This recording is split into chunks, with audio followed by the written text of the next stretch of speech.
3 minutes rien que pour toi, depuis la Tunisie. C'est en Afrique du Nord. J'aimerais te parler de la couronne d'épines. La couronne d'épines. Celle que Jésus a accepté qu'on mette sur son crâne.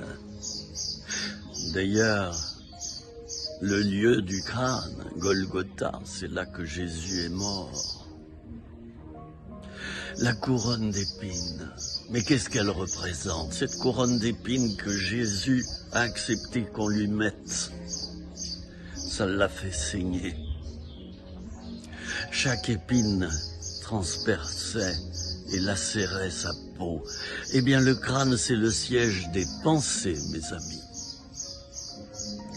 Et cette couronne d'épines, ce matin, me fait penser, me fait réfléchir au fait que mes pensées doivent rester crucifiées. Je dois renoncer à mes propres pensées. D'ailleurs, Ésaïe le dira, le prophète le dira, le proclamera. Mes pensées ne sont pas vos pensées. Mes pensées ne sont pas comme les miennes. Alors cette couronne d'épines, Jésus l'a prise sur lui à ta place. Toi, t'as pas besoin de la recevoir et de la mettre sur ton crâne. Mais, tu as une responsabilité. C'est de suivre la pensée de Dieu plutôt que la tienne. De laisser tes pensées crucifiées à la croix, les laisser crucifiées.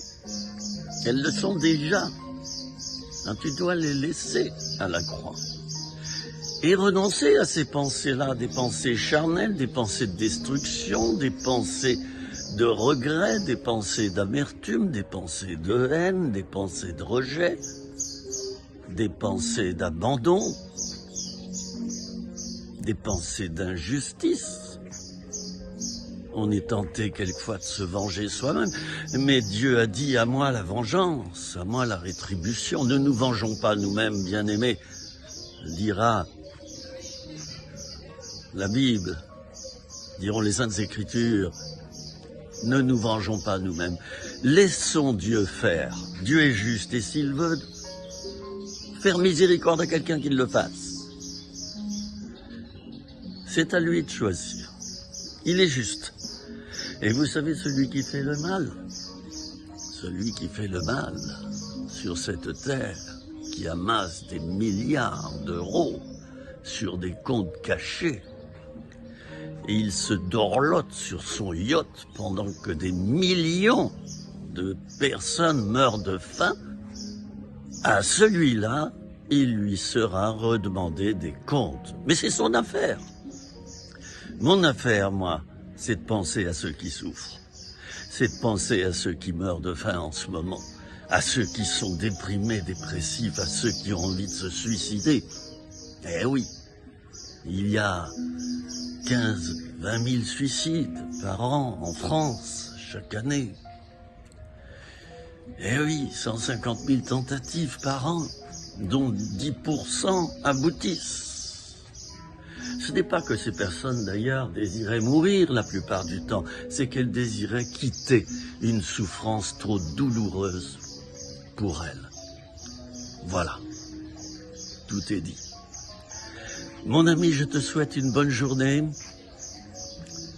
Va de l'avant avec le Seigneur, tandis qu'il est temps encore, car un jour tu vas déménager. Tu vas partir. Tu laisseras ton enveloppe et tu vas t'envoler tel un papillon. Alors prépare-toi à ce jour et surtout au grand jour du retour du Seigneur. Je t'embrasse, mon ami, mon frère, ma sœur, depuis la Tunisie. À bientôt. Tu peux me retrouver sur ma chaîne YouTube en tapant mon nom et mon prénom. Et tu peux regarder des centaines de vidéos. C'est gratuit, ça restera gratuit. L'évangile est gratuit. Dieu donne tout gratuitement. Le salut, le pardon des péchés, la vie éternelle. Vous vous rendez compte? La vie éternelle, gratuitement, ça coûte pas un copec. Allez, à bientôt, portez-vous bien aujourd'hui et souriez à la vie. Au revoir.